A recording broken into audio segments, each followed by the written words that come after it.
तो जो डायरेक्शन हम फाइंड करेंगे ए क्रॉस बी का, ठीक है, तो उसके लिए मैं एक रूल आपको बताता हूँ, ठीक है, स्क्रू रूल इसको बोलते हैं, ठीक है। तो राइट हैंड रूल भी मैं डिस्कस कर दूंगा, लेकिन ये स्क्रू रूल आपको याद रखना है हमेशा। जैसे this is vector A and this is vector B, ठीक है, तो आपको निकालना क्या है, ए क्रॉस बी, ठीक है, ए क्रॉस बी। तो आप क्या कीजिए, ये जो दोनों टेल और टेल जो कनेक्ट हुए हैं, यहाँ पे एक स्क्रू ले लो, ठीक है, एक स्क्रू ले लिया हमने, ठीक है, एक स्क्रू हमने यहाँ पे ले लिया। इस स्क्रू पे एक स्क्रू ड्राइवर रखिए, ठीक है, स्क्रू ड्राइवर रखिए। आपको क्या करना है, ए क्रॉस बी निकालना है, मतलब ए से बी के टुवर्ड्स में। तो इस स्क्रू जो ड्राइवर है, इसको ए से बी के टुवर्ड्स में रोटेट करो। तो देखो ये स्क्रू किधर जाएगा, नीचे जाएगा या ऊपर जाएगा। जो डायरेक्शन आपका स्क्रू का रहेगा वही डायरेक्शन आपका वेक्टर सी का होगा। ध्यान से सुनिए फिर से, वेक्टर ए ले लिया, वेक्टर बी ले लिया, ये जो दोनों कनेक्टेड है जहाँ पे, यहाँ पे का स्क्रू ले लिया, ठीक है, घर पे स्क्रू पड़ा होता है ना, स्क्रू ऐसे रख के सोचो, स्क्रू ले लिया, उस पर स्क्रू ड्राइवर है, और हमें निकालने के लिए क्या बोला है, ए क्रॉस बी। तो जब ए क्रॉस बी करेंगे तो मतलब ए से बी के टुवर्ड्स में घुमाना है स्क्रू को, ए से बी के टुवर्ड्स में घुमाना है। जब ए से बी के टुवर्ड्स में घुमाएंगे तो आप देखेंगे कि स्क्रू जो है ओपन हो रहा है, मतलब ऊपर की तरफ जा रहा है, मतलब डायरेक्शन आपका क्या होगा, अपर डायरेक्शन में हो जाएगा। अब इसी को अगर बी क्रॉस ए कर दो तो इसको इस तरह से बी क्रॉस ए घुमाना पड़ेगा, मतलब कि यह स्क्रू कहाँ हो जाएगा, नीचे जाएगा, मतलब आपका डायरेक्शन क्या हो जाएगा, डाउनवर्ड डायरेक्शन होगा। तो ये स्क्रू रूल से आपको अभी याद रखना है। ये राइट हैंड रूल भी मैं आपको डिस्कस कर दूंगा, ठीक है।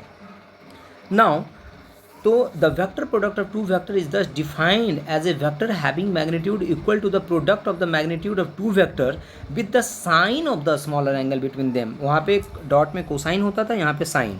When placed tail to tail the direction of the vector product is perpendicular to the plane containing the two vector. जो दोनों वेक्टर होते हैं उस पर परपेंडिकुलर होता है, and is in accordance with the right hand rule for the vector product of two vector. If C is a unit vector, C cap is a unit vector in the direction of C vector, then अच्छा C vector जो है, C vector, vector में क्या चीज़ होता है, direction and magnitude. तो अगर C का मैग्नीट्यूड C है और इसका डायरेक्शन को हम यूनिट वेक्टर C कैप से रिप्रेजेंट कर सकते हैं। So this is equal to A B sine theta. A B sine theta, A C का क्या है, magnitude, A B sine theta, और सी वेक्टर जो है, वेक्टर रिप्रेजेंट करने के लिए हम इसका यूनिट वेक्टर का यूज सी कैप का हम यूज कर सकते हैं। सो फाइनली हम क्या लिख सकते हैं यहाँ पे कि A cross B is equal to a vector, A का मैग्नीट्यूड, बी का मैग्नीट्यूड इंटू साइन थीटा। ये तो मैग्नीट्यूड हो गया, जो सी वेक्टर आएगा उसका मैग्नीट्यूड हो गया। अब डायरेक्शन कौन बताएगा, सी कैप बताएगा, जो यूनिट वेक्टर है उसका, ठीक है। तो इस तरह से हम इसको लिख सकते हैं। इसके बाद है some important properties of cross product. Vector product is non commutative, मतलब कि बी क्रॉस ए जो आएगा, अगर सी वेक्टर आता है तो ए क्रॉस बी जो आ जाएगा माइनस सी आएगा, दोनों का डायरेक्शन क्या होगा, अपोजिट होगा। इसका मतलब ये कम्यूटेटिव लॉ को फॉलो नहीं करता है, मतलब A cross B is not equal to B cross A. हमने दिखा दिया आपको पहले ही। Second, the self cross product of a vector is zero vector. जो सेल्फ क्रॉस प्रोडक्ट होता है वेक्टर का, वो कितना होता है, जीरो होता है। अब जैसे देखिए, ए क्रॉस बी इक्वल टू कितना होता है, ए बी साइन थीटा। अगर ए बी के बराबर है तो दोनों के बीच का एंगल, ए और बी इक्वल है तो दोनों के बीच का एंगल कितना हो जाएगा, जीरो। तो A into sine zero equal to कितना हो जाएगा, zero. So A cross A equal to कितना हो जाएगा, जीरो हो जाएगा। The vector product is distributive law को ये फॉलो करता है, लेकिन स्ट्रिक्टली मेंटेन्ड होना चाहिए। जैसे ए क्रॉस बी प्लस सी है तो ए को बी के साथ में क्रॉस प्रोडक्ट कर लो और फिर ए को सी के साथ में क्रॉस प्रोडक्ट कर लो। आप उल्टा पुल्टा नहीं कर सकते आप कि बी को पहले लिख देंगे सी को पहले लिख देंगे, ऐसा करेंगे तो गलत हो जाएगा। स्ट्रिक्टली मेंटेन होना चाहिए आपका, ठीक है। ए पहले है तो ये दोनों में पहले आया है। The vector product of two parallel vector is zero.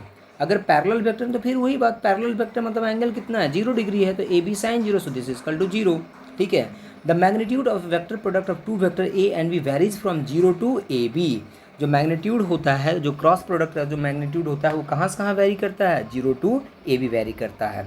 अगर पैरेलल वेक्टर है तो A cross B equal to zero हो जाएगा, मिनिमम वैल्यू, और अगर परपेंडिकुलर वेक्टर है तो A cross B equal to A B होगा, जो कि मैक्सिमम वैल्यू इसका है। एप्लीकेशन कहाँ कहाँ है, जैसे v, अगर हम सर्कुलर मोशन जब पढ़ाएंगे तो वहाँ पे पढ़ाएंगे omega is the angular velocity. Omega एक एंगुलर वेलोसिटी होता है, तो एंगुलर वेलोसिटी और जो रेडियस होता है, ठीक है, इसका क्रॉस प्रोडक्ट जो होता है लीनियर वेलोसिटी होता है। टॉर्क, ये हमने डिस्कस किया आपसे, torque equal to r cross F होता है, तो यहाँ पे क्रॉस प्रोडक्ट का यूज है। जैसे लीनियर मोमेंटम पढ़ते हैं ना, m is linear momentum p equal to m into v, उसी तरह से एंगुलर मोमेंटम होता है एम भी आर, तो ये एंगुलर मोमेंटम इक्वल टू होता है आर क्रॉस लीनियर मोमेंटम होता है। तो ये यहाँ पे इन सभी जगहों पे क्रॉस प्रोडक्ट का यूज है, जो कि आगे आपको चैप्टर में पता चलेगा। नाउ इसके बाद है यूनिट वेक्टर्स और बेस वेक्टर, ठीक है, इसके बारे में हालांकि हमने डिस्कस कर दिया है आपको, लेकिन फिर से मैं यहाँ पे बता रहा हूँ। 3 vectors each of unit magnitude and in positive direction along x, y, z axis are called unit vector or base vector. These unit vectors are denoted by I cap, j cap, k cap respectively by I, j, k. The 3 unit vectors are also together known as a orthogonal vector, क्योंकि x और y और z तीनों axis एक दूसरे पे perpendicular हैं, 90 degree का angle बनाता है, इसलिए हम इसको ऑर्थोगोनल वेक्टर भी बोलते हैं। अब ये हमने आपसे डिस्कस कर दिया है। Important properties of unit vector, dot product of unit vector क्या होता है, i dot i equal to 1 होता है, j dot j equal to कितना होता है 1, के डॉट के इक्वल टू कितना होता है 1, डिस्कस किया हुआ है। इसी तरह से i dot j equal to कितना हो जाए, तो इस तरह से i dot i equal to j dot j equal to k dot k and this equal to कितना हो गया 1 हो गया। नाउ अगर डिफरेंट यूनिट वेक्टर हैं, आई डॉट जे है तो इसकी वैल्यू 0 हो जाएगी, हमने बता रखा है आपको। जे डॉट के है तो इसकी वैल्यू 0, के डॉट आई है तो 0, क्यों, क्योंकि दोनों के बीच का एंगल कितना हो जाएगा 90 और कॉस 90 इक्वल टू 0 होता है। सो यहाँ पे फाइनली हम लिख सकते हैं कि i dot j equal to j dot k equal to k dot i equal to 0, ये हमने आपसे डिस्कस कर दिया है। Since dot product is commutative, ठीक है। क्रॉस प्रोडक्ट की अब बारे में बात करते हैं, this is very very important. ये थोड़ा सा हल्का सा सोचना बेटा इस पर, और क्या करना है आपको कि याद रखना है कि डायरेक्शन कैसे होगा, क्योंकि यहाँ पे अब मैग्नीट्यूड और डायरेक्शन बोथ आएगा। डॉट में तो कोई दिक्कत नहीं था, लेकिन यहाँ पे थोड़ा सा आपको याद रखना पड़ेगा, ठीक है।